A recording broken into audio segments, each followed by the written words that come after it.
ask women and girls what their main fear would be should the world end or society around them collapse, they're going to tell you that part of their fear is what men are going to do to them given the opportunity.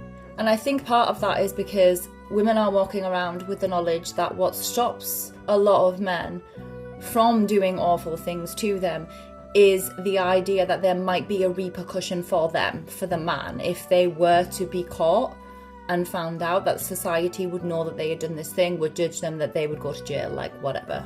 If you're a guy listening to this, I want you to think really carefully about some of the dudes that you know and what they would do to women and girls if they could guarantee that they would never be caught.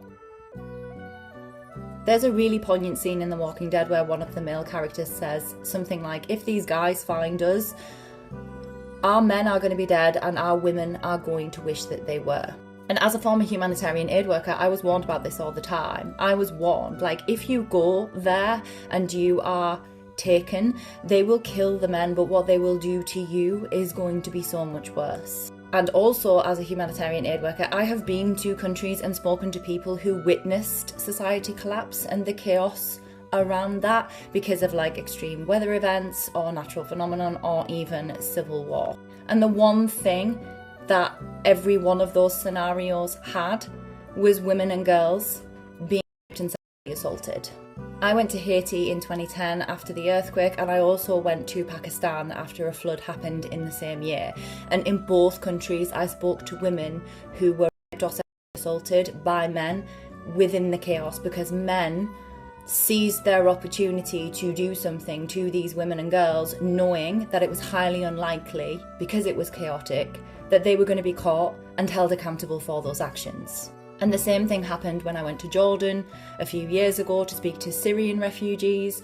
The women there told me of being sexually assaulted when they were in Syria, when they were trying to escape the civil war, and also after they'd moved to Jordan and were living in refugee camps. Like, they were afraid to go to the toilet, they moved around in packs. Like, there was this knowledge in the back of their mind, like, there are men here who will seize the opportunity to do something to me because they don't feel like anything's going to happen to them as a result of doing that. Imagine being a man and only having to worry that the world might end or society might collapse, and not also having to worry about what the other gender will do to you if that happens. Like, some things are worse than death. And women are walking around with the knowledge that what keeps them safe is this tiny thread of a threat that men might pay the price if they do something like that.